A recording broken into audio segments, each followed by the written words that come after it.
Muy buenos días, hermanos. Es un privilegio compartir con ustedes una vez más este tiempo devocional. Vamos a hablar de la gracia de Dios. Sí, muchas veces escuchamos de la palabra gracia y hoy también lo vamos a hacer. Vamos a hablar de la gracia de Dios desde la vida de una mujer que muchos conocemos o hemos escuchado, o tal vez si tú no has escuchado nunca de la reina Esther, pues hoy vas a conocer un poquito más de ella. Oremos y empezamos. Señor, muchas gracias por este día, Padre. Gracias por tu gracia y en ti esperamos, Señor. Solamente en ti. Sabemos que tu gracia nos salvó, pero también que tu gracia nos sostiene, Señor. Te damos gracias por este día, Señor, y en ti esperamos. Amén. Mis hermanos, Esther capítulo 2. Abramos el libro de Esther. Antes de Job, antes de los Salmos, está allí, Esther, Job, Salmos. Entonces vamos allí a ir a Esther, capítulo 2 y versículo 9. Quiero que pongamos mucha atención donde dice la palabra gracia, porque si hay algo que llevó a la reina Esther hasta el palacio, fue única y exclusivamente la gracia de Dios. Dios prepara todo un panorama para que esta mujer que no nació en un palacio, que no fue hija de reina o de una sangre real, llegara allí en estas circunstancias que tenemos en este libro. Dice Esther capítulo 2 y versículo 9: y la doncella agradó a sus ojos y halló gracia delante de él, por lo que hizo darle prontamente atavíos y alimentos, y le dio también 7 doncellas especiales de la casa del rey, y la llevó con sus doncellas a lo mejor de la casa de las mujeres. Leamos también el versículo 15, hermanos. Cuando le llegó a Esther, hija de Abihail, tío de Mardoqueo, quien la había tomado por hija, el tiempo de venir al rey, ninguna cosa procuró, sino que dijo Hegai, eunuco del rey, guarda de las mujeres, y ganaba Esther el favor de todos los que la veían. Ella iba estando en este lugar, iba ganando el favor de todos los que la veían. Pero miremos el versículo 17, que es a donde vamos a llegar. Y el rey amó a Esther más que a todas las otras mujeres, y halló ella gracia y benevolencia delante de él más que todas las demás vírgenes, y puso la corona real en su cabeza y la hizo reina en lugar de Vasti. Muchos de nosotros conocemos la historia. Tal vez si no has tenido la oportunidad de conocerla, pues te pido que por favor leas el capítulo 1 y el capítulo 2 completo para que conozcas más de la vida de Esther. Lo cierto es que muchos dicen que ¿por qué este libro está aquí? ¿Por qué este libro hace parte de las Escrituras si en el libro no se nombra Jehová Dios, ni se nombra a Dios para nada? Lo cierto es que no vemos el nombre de Dios en este libro, pero sí vemos la gracia que Dios puede poner en una persona y sobre todo con un propósito específico: conservar su pueblo. ¿Por qué? Porque el pueblo de Dios estaba viéndose en amenaza. Estaba viéndose amenazado aquí en Esther por un malvado Amán, que en unos capítulos más adelante va a querer la destrucción y toda la derrota del pueblo de Israel, mis hermanos. Pero Dios levanta a una dama y a un hombre, a su primo Mardoqueo. ¿A su primo?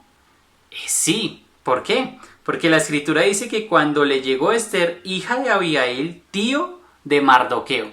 Entonces yo hasta aquí pensaba que Mardoqueo era el tío de Esther. Pero aquí dice que era hija del tío. Y yo me puse a pensar, ¿la hija de mi tío quién es? Pues mi prima.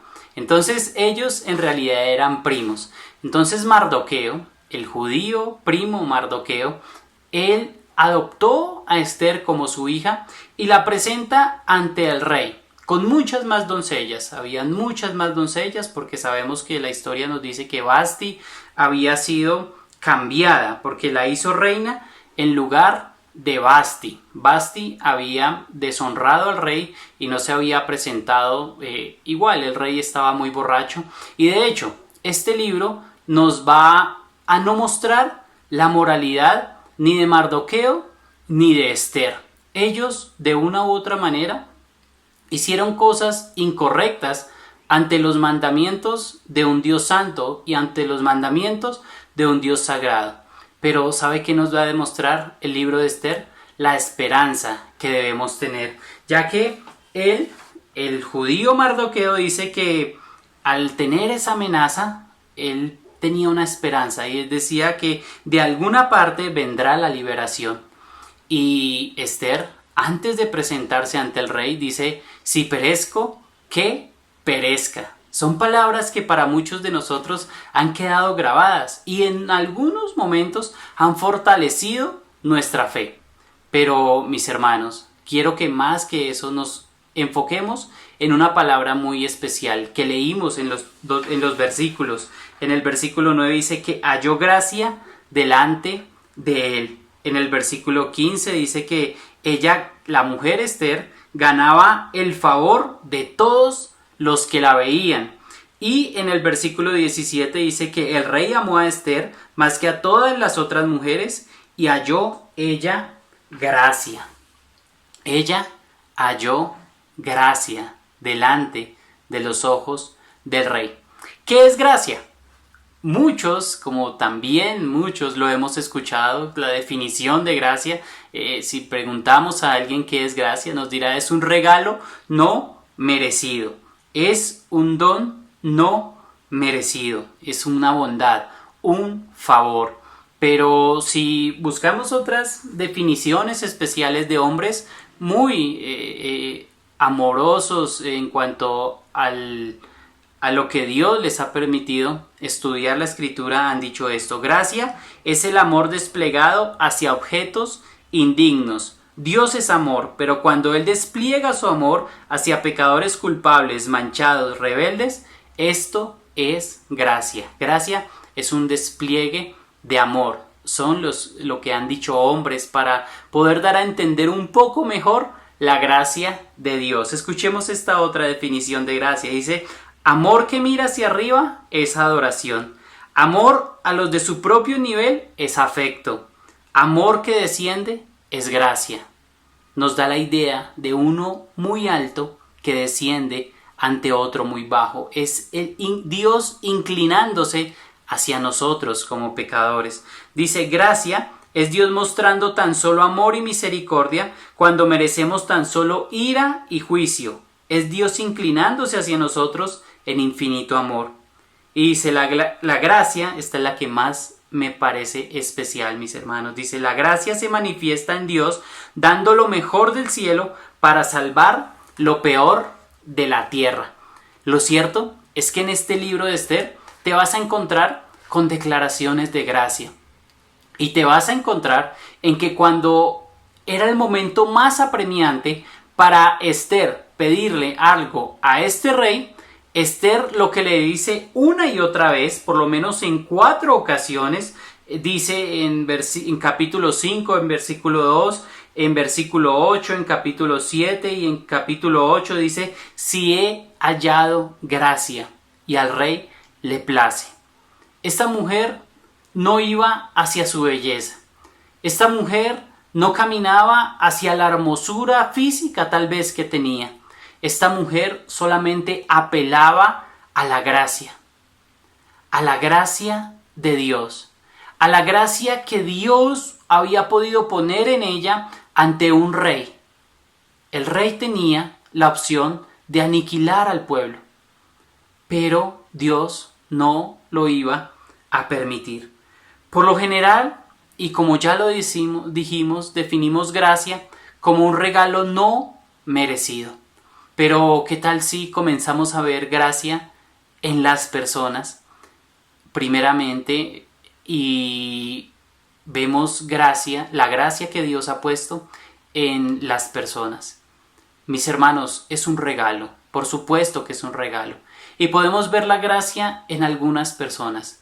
Pero, ¿qué tal si ya no lo hacemos tan general y vemos la gracia de Dios en una persona, en el Señor Jesucristo? Por eso les invito a que vayamos desde allí, desde Esther, donde vemos tanta gracia de Dios, donde el nombre de Dios no es escrito, donde la palabra Dios no aparece, pero aparece la palabra gracia. Y yo quiero que miremos Juan capítulo 1 y versículo 14 en estos 5 minutos que nos restan, porque allí nos vamos a encontrar con un texto muy especial que nos va a hablar de en quién estaba la gracia de Dios. Juan capítulo 1 y versículo 14. Mientras usted llega allí, Juan capítulo 1 y versículo 14 nos va a decir lo que Dios eterno hace. Dice, y aquel verbo fue hecho carne y habitó entre nosotros, y entre paréntesis dice, y vimos su gloria, gloria como del unigénito del Padre, lleno de gracia y de verdad. ¿Qué estaba escribiendo Juan allí? ¿Qué estaba escribiendo y acerca de quién estaba escribiendo? Y acerca de quién dice que vio a un hombre lleno de gracia. De un Dios, del verbo de Dios, porque dice en el versículo 1, y en el principio era el verbo, y el verbo era con Dios, y el verbo era Dios. Y como dice en el versículo 14, y aquel verbo fue hecho carne. ¿Cómo es que ese verbo viene a vivir la experiencia humana? Viene a vivir tu experiencia y mi experiencia. Viene a participar de lo nuestro para que nosotros luego podamos participar de lo divino. Vino a participar de nuestra naturaleza y dice, y aquel verbo fue hecho carne y habitó entre nosotros. Sí, es que habitó en esas calles polvorientas de Jerusalén, caminó por Samaria hasta Judea, e iba y venía, y habitó entre nosotros, mis hermanos y amigos. Habitó entre nosotros, pero tal vez un versículo muy triste es el 11. Dice, a lo suyo vino y los suyos no le recibieron. Los suyos no le recibieron. Muchos de los de su nación no le recibieron. Él vino a lo suyo, él vino a cumplir su objetivo, pero también vino a su pueblo, vino a su tierra. Y los suyos no le recibieron. Dice el 14, y vimos su gloria. ¿Quiénes vieron esa gloria? Los discípulos. Muchos allí vieron la gloria de Dios. ¿Qué es la gloria de Dios? Las marcas del Dios vivo. Vieron la marca de Dios. Vieron el poder de Dios. Vieron al Dios vivo y verdadero andando entre los hombres con cuerpo de hombre y figura de hombre. Lo vieron.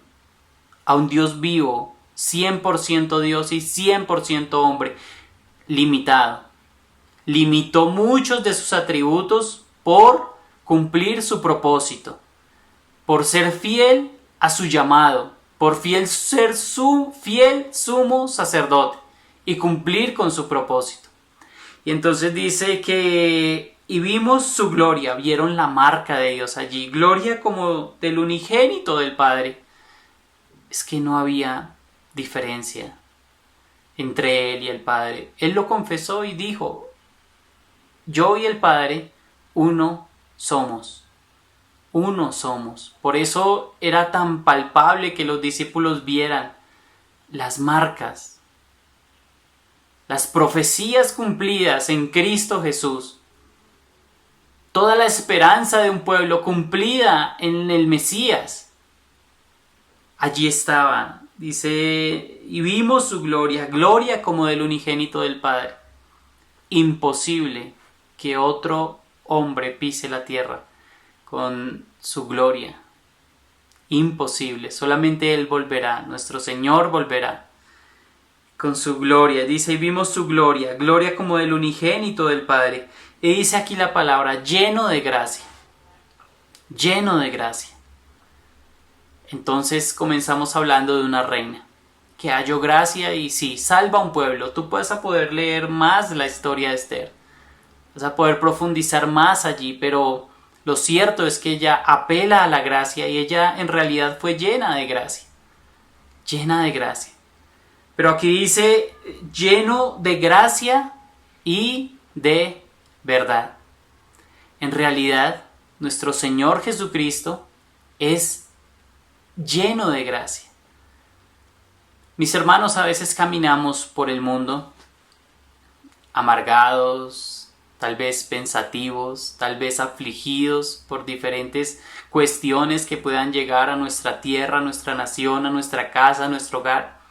Y olvidamos quién nos ha salvado. Y olvidamos quién es el que sostiene esta salvación tan grande. Y entonces olvidamos que un día la gracia de Dios se manifestó a los hombres. Y que en Cristo Jesús está la gracia. Y que nosotros hemos creído a Cristo. Y que en Cristo estamos. Y que en Cristo nos movemos y somos. Y que en Cristo somos salvos. Y que en Cristo tenemos la gracia de Dios.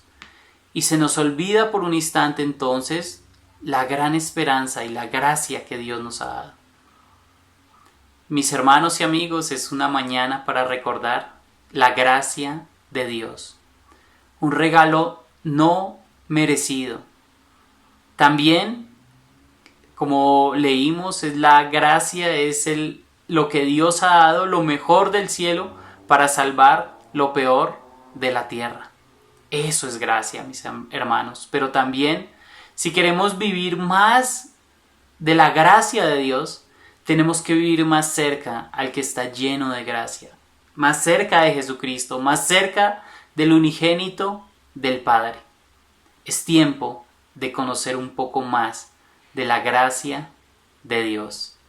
Mis hermanos, el Señor les guarde, el Señor les bendiga en este día y por favor que hoy usted pueda vivir y transmitir la gracia que Dios ha puesto en nuestras vidas como hijos suyos, porque dice también la Escritura: mas a todos los que le recibieron, a los que creen en su nombre, les dio potestad de ser hechos hijos de Dios. Él nos ha dado una gracia especial, una salvación muy grande, pero también una gracia para vivir día a día. Mis hermanos, que el Señor les guarde, feliz día en el Señor. Y oramos para terminar. Señor, muchas gracias por tu gracia. Gracias por tanto amor y cuidado. Una vez más te damos, Señor. Y solamente en ti esperamos, Padre. Que hoy, Padre, podamos ser objetos también de tu gracia, Señor. Gracias, Señor. Ayúdanos a dar de esta gracia a otros, Señor. Y ayúdanos, Padre Santo, a hacer tu propósito por encima del nuestro. Mil gracias, Señor, por tanto cuidado, Señor, y por tanto amor que tienes para con nosotros, Padre. En ti, Señor, esperamos y en ti arrancamos este día, Padre. En Cristo te damos gracias. Amén. Bendiciones, hermanos. Hasta luego.